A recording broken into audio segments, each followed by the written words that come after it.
नमस्कार दोस्तों, स्वागत है आपका हमारे यूट्यूब चैनल मैथमेटिक्स क्लासेज में। आज हम लोग इस वीडियो में पढ़ेंगे अध्याय 1 मैथ का पहला चैप्टर वास्तविक संख्या। यह बिहार बोर्ड का पहला चैप्टर है मैथ का वास्तविक संख्या। इस वास्तविक संख्या से बिहार बोर्ड में 10 मार्क्स 10 नंबर के क्वेश्चन पूछे जाते हैं। तो आइए हम लोग समझते हैं कि वास्तविक संख्याएँ क्या है। तो वास्तविक संख्या का परिभाषा हो जाएगा, मतलब कि वास्तविक संख्या का मतलब जिस संख्या का वर्ग करने पर धनात्मक हो उसे वास्तविक संख्या कहते हैं। मतलब कि कोई भी संख्या का हम लोग स्क्वायर करेंगे तो वह कैसी संख्या होनी चाहिए? धनात्मक होनी चाहिए। तो वह क्या कौन सी संख्या कहलाएगी? वास्तविक संख्या। जिस संख्या का वर्ग करने पर धनात्मक हो उसे वास्तविक संख्या कहते हैं। तो आप लोग उदाहरण से समझिए। यहाँ उदाहरण में लिखें 3 का स्क्वायर, हम 3 एक संख्या है उसका हम लोग वर्ग किए तो उसका वर्ग करने पर 9 आया, जो कि धनात्मक है। वर्ग धनात्मक है, पॉजिटिव है, तो ये 3 क्या हो जाएगी? वास्तविक संख्या। यहाँ पर एक हम ऋणात्मक संख्या लिए हैं -5, तो -5 एक ऋणात्मक संख्या है, लेकिन इसका स्क्वायर किए तो क्या आ गया यहाँ पर 25। 25 एक धनात्मक संख्या है, मतलब कि -5 भी एक वास्तविक संख्या है। तो परिभाषा में भी कह रहा है कि किसी भी संख्या का स्क्वायर करने पर जिस संख्या का स्क्वायर प्लस वाला हो या माइनस वाला, ऋणात्मक या धनात्मक, किसी का भी स्क्वायर करेंगे तब वो धनात्मक आना चाहिए, तो उसे हम लोग वास्तविक संख्या कहते हैं। और यहाँ पर एक भिन्न संख्या लिए 3/7, 3/7 का स्क्वायर किए, यहाँ 9/49 हो गया, तो ये 9/49 हो गया, मतलब कि 3/7 भी वास्तविक संख्या है। तो आइए हम लोग अब आगे बढ़ते हैं। वास्तविक संख्या, ये वास्तविक संख्या दो संख्याओं से मिलकर बनी होती है। इसे हम लोग दो भागों में बांटते हैं वास्तविक संख्या को। पहला हो जाता है परिमेय संख्या और दूसरा अपरिमेय संख्या। पहला परिमेय संख्या और दूसरा अपरिमेय संख्या। तो पहले हम लोग परिमेय संख्या को पढ़ते हैं, परिमेय संख्या के बारे में जानते हैं कि परिमेय संख्या किसे कहते हैं। उसके बाद हम लोग अपरिमेय संख्या के बारे में जानेंगे। तो परिमेय संख्या किसे कहते हैं? इसको इंग्लिश में रेशनल नंबर कहते हैं। परिमेय संख्या को इंग्लिश में रेशनल नंबर कहते हैं। परिमेय संख्या होने के लिए क्या क्या शर्तें होनी चाहिए कि यह परिमेय संख्या होगा? जो संख्या P/Q अर्थात भिन्न के रूप में हो, भिन्न मतलब बटा के रूप में हो, जैसे कि 1/2, 5/4, 10/8 बटा के रूप में हो, उसे हम लोग परिमेय संख्या कहेंगे। पहला शर्त मिलना चाहिए कि P/Q के रूप में हो तो उसे क्या कहेंगे? परिमेय संख्या कहेंगे। और दूसरा शर्त कह रहा P और Q दोनों पूर्णांक होने चाहिए। P और Q दोनों पूर्णांक होने चाहिए। पूर्णांक मतलब कि माइनस वाला भी संख्या हो सकता है और प्लस वाला भी संख्या हो सकता है। तो P और Q कैसा होना चाहिए? पूर्णांक होना चाहिए और P/Q के रूप में होना चाहिए।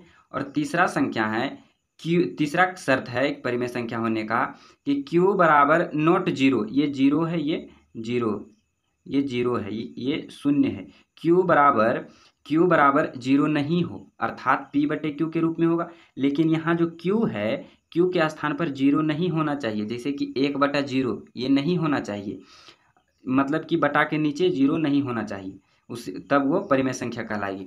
और चौथा शर्त है P और Q, मतलब कि P और Q कोई पूर्णांक होगी, P और Q में कोई उभयनिष्ठ गुणनखंड नहीं निकलता हो, मतलब P और Q में कोई उभयनिष्ठ गुणनखंड नहीं हो। आप लोग इस 4 नंबर पॉइंट को अच्छी तरीके से देखिए, इसका यूज आगे क्वेश्चन सोल्व करने में आएगा।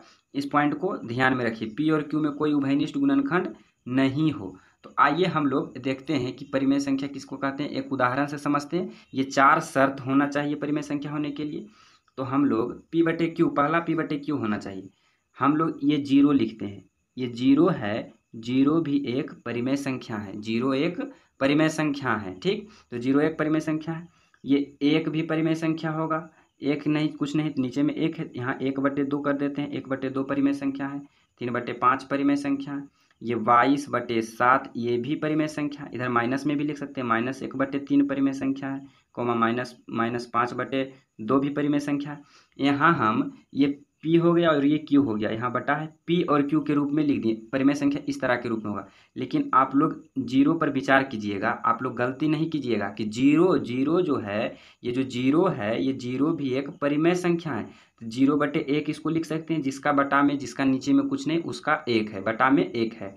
तो ये 0/1 मतलब कि जीरो भी परिमेय संख्या है। P के जगह पर जीरो है और Q के जगह पर 1 है, मतलब जीरो एक परिमेय संख्या। लेकिन यहाँ Q के जगह पर क्यू के जगह पर 0 नहीं होना चाहिए, 1/0 इस तरह से लिखेंगे तब ये गलत हो जाएगा। तो इस तरह से परिमेय संख्या हो गई। परिमेय संख्या को समझिए। यहाँ पर हमने 4 नंबर पॉइंट बताया कि पी और क्यू में कोई उभयनिष्ठ गुणनखंड नहीं हो। तो आइए इसको हम लोग बढ़िया से विस्तार करते हैं कि पी और क्यू में कोई उभयनिष्ठ गुणनखंड नहीं हो, इसको किस तरह से। तो हम लोग एक शर्त लेते हैं, हम लोग एक केस लेते हैं, हम लोग एक केस लिए। इसमें हम लोग देखेंगे जैसे कि ये 2/4 है, तो ये 2/4 क्या है, परिमेय संख्या है P/Q।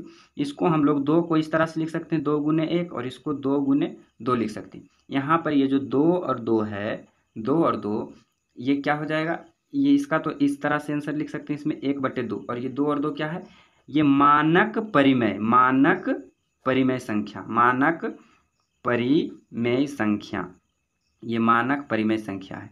यहाँ पर 2 और 2 को कॉमन लेके निकाल देते, 1/2 बचा, मतलब 1/2 क्या है, मानक परिमेय संख्या।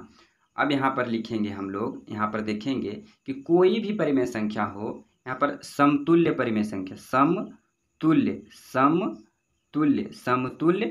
परिमेय संख्या, समतुल्य परिमेय संख्या यहाँ लिखेंगे। चूंकि समतुल्य परिमेय संख्या ये सभी क्लास 7 में पढ़ना था, क्लास 7th में। समतुल्य परिमेय संख्या क्या है, ये जो 2/4 है एक तरह का समतुल्य परिमेय संख्या है। 2/4 क्या है, समतुल्य परिमेय संख्या। 2/4 समतुल्य है, क्या है, समतुल्य है किसका, 1/2 के। इसलिए समतुल्य 2/4 समतुल्य है किसका, 1/2 के। इसलिए 2/4 भी परिमेय संख्या होगा। ये समतुल्य होने के कारण 2/4 भी परिमेय संख्या होगा, मतलब कि उभयनिष्ठ गुणनखंड होने के बावजूद भी ये संख्या परिमेय होगी, क्योंकि ये समतुल्य है। तो इसका आप लोग इस पॉइंट को अच्छी तरीके से याद रखिए, इसका बहुत ज़बरदस्त यूज है, तो आप लोग इसे याद रखिए। हमने परिमेय देख लिया, अब हम लोग अपरिमेय की ओर चलते हैं। अपरिमेय संख्या किसे कहते हैं, जो संख्या परिमेय ना हो उसे अपरिमेय कहते हैं, मतलब कि जो परिमेय नहीं होगा उसे क्या कहेंगे, अपरिमेय कहेंगे।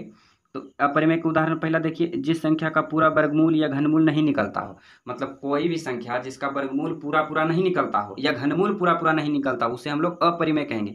जैसे √5 का वर्गमूल नहीं निकलता है, √7 इसका भी वर्गमूल नहीं निकलता है, करनी √26 मतलब √3 का घात कितना है, 26 है, तो इसका ये घनमूल है √26 का घनमूल, तो इसका भी घनमूल पूरा नहीं निकलता है। √65 का घनमूल, इसका भी घनमूल पूरा नहीं निकलता है, तो ये कौन सी संख्या हो जाएगी, अपरिमेय संख्या।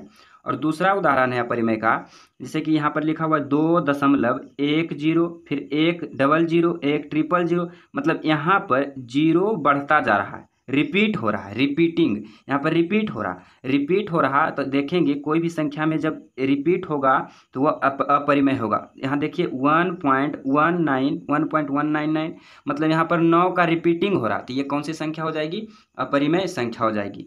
तो आज के लिए इतना ही। मुझे आशा है कि हमने जितना बताया उतना आपको अच्छी तरीके से समझ में आ गया होगा। अगर आपको कहीं पर भी कोई प्रकार का दिक्कत हो तो आप कमेंट कीजिए, और मिलते हैं नेक्स्ट वीडियो में। आज के लिए इतना ही।